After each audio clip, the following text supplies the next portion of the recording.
Man who killed and dismembered wife gets fatally shot by Michigan State Police. During a confrontation that took place in Detroit late on Monday night, Michigan State Police managed to shoot and kill a man who was wanted for the murder and dismemberment of his wife in Burton. Shauna L. Roy, who was known for her endless smile and compassion, had a dream of establishing an adult foster care center in Saginaw, the city where she was born and raised. If she had lived long enough to see the Passion Project through to completion, it would have been the most recent step in her never-ending mission to assist those who are oppressed. She just always wanted to do stuff for people who were less fortunate, said Dominique Van, Roy's best friend during the 30 years that they had been together. She is willing to assist anyone. When she was homeless, she would gather donations and give away hats and gloves to others who were seeking shelter. On Saturday, July 15, at approximately 7:20 p.m., Roy, whose maiden name was Williams, was murdered inside a unit at Kings Lane Apartments in Burton. After getting a report of a body inside the flat, the police went there to investigate. When they arrived, they discovered that Roy's body had been dismembered, placed in waste bags, and then dumped in a bathtub. During their 6th grade science class at North Middle School, which was closed in 2007, Van and Roy were seated next to each other. This is how they first became acquainted. Even though Van was a reserved child, Roy's bubbly attitude was able to attract her and establish the groundwork for a friendship that would have lasted for 30 years. In his description of Roy when she was a small child, Van said, "She was always giggly and funny." Roy retained these characteristics throughout adulthood, communicating with her family and friends regularly to determine whether or not she might be of use to them in any manner. As an illustration, she would not go to the grocery store without first contacting other people to inquire as to whether or not they required her to pick up something. Whenever a loved one needed assistance with cleaning their home, Roy would phone them and ask if she might provide a hand. He would most likely begin the call by saying, "Hey, honey." Van stated, "She simply had a passion for assisting other people." It is safe to say that Shauna was one of the most generous, kind, and compassionate individuals you could ever come across. To my knowledge, she has never encountered a person who did not wind up being a friend of hers. She had a lively personality, was always smiling, and was always happy, even when she wasn't feeling well. Before her most recent employment, she was employed at Next Year Automotive. Nevertheless, she was making progress toward creating her foster care facility and was seeking a structure to house it, according to Van. Van holds dear the memory of Roy serving as a bridesmaid in her wedding, which took place in August of 2021. "We were dancing on the dance floor and having a good time when I got married," she added. "It was quite an eventful occasion. In every situation, she was there for me. She was always there. Over and above being a friend, she was. Indeed, that was my sister." Superintendent Brian Ross of the Burton Police Department stated that officers arrived at the Kings Lane Apartments complex, which is located close to Fenton and Hemphill Roads, at approximately 7:20 p.m. on Saturday to inquire about the well-being of a woman who resided there. It was stated by a witness that a woman had been found deceased inside of an apartment. Ross had no way of knowing how or when the woman passed away. When the officers entered the flat, they discovered Shauna Roy, who was 41 years old, dead. According to Ross, the woman's husband, Tony Roy, also 44 years old, dismembered her body, placed body pieces in garbage bags, and then left the trash bags in a bathtub at the apartment where they were located.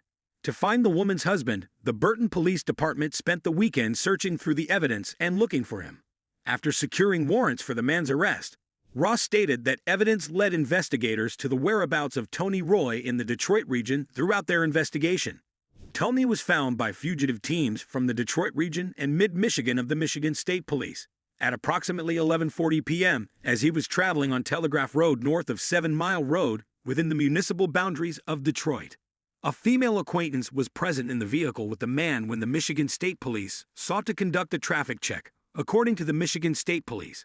It is stated that after Tony stopped, the troopers witnessed him pointing a revolver at both himself and the woman. Following the allegations that Tony had pointed a gun at the woman, several troopers from the Michigan State Police opened fire on him. A medical examiner ruled him deceased at the scene. Shrapnel caused the woman, who was not recognized, to sustain minor injuries during the incident. By the customary procedure for officer-involved shootings, every one of the uniformed officers who discharged their weapons at the subject was placed on paid administrative leave. An investigation into the shooting will be conducted by the Homicide Task Force of the Detroit Police Department. Those who have information regarding the passing of Shauna Roy are encouraged to contact the Burton Police Department. Tony Roy, 44, had been on the run ever since the dismembered body of his wife was discovered by police in Burton, Michigan, on Saturday. The body was located in his bathtub and placed into 3 garbage bags, according to Burton Police Chief Brian Ross, who said this information in an interview with Publication. Around 7:20 p.m., law enforcement officers entered the apartment of the couple. On the 15th of July, Ross stated that someone had called to see the welfare check. He also mentioned that the police were operating on the information that a woman had been found deceased inside the flat. Ross stated that Tony Roy was not present in the apartment when the body of his wife was discovered by the police. However, he stated that witnesses had informed detectives that Tony Roy had made a statement to someone claiming that he had murdered her. In his statement, Ross stated, "We do not know exactly what the motive was."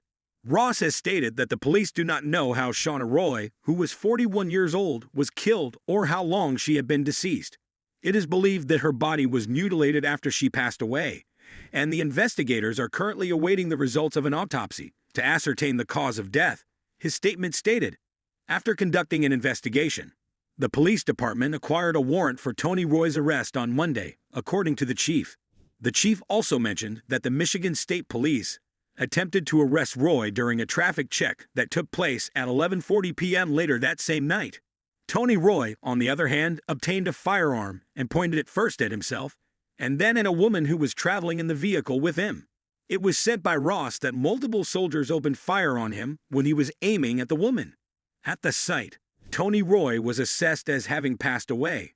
According to Ross, the woman sustained minor injuries as a result of glass pieces. He told him that the Detroit Police Department is investigating the officer-involved shooting. Ross remarked, "I don't know what was going through his head about Tony Roy's decision to pull a gun on officers to arrest him.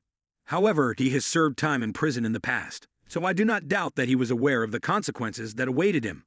In his statement, Ross mentioned that Tony Roy had a long criminal history, which included a charge of armed robbery. To be 100% that we have all the facts correct that Tony Roy was the one, and it wasn't someone else. Ross stated, according to the investigators who are continuing the homicide probe, even though the primary suspect in the crime has been killed. So this is the end of our today's video. Do you like it?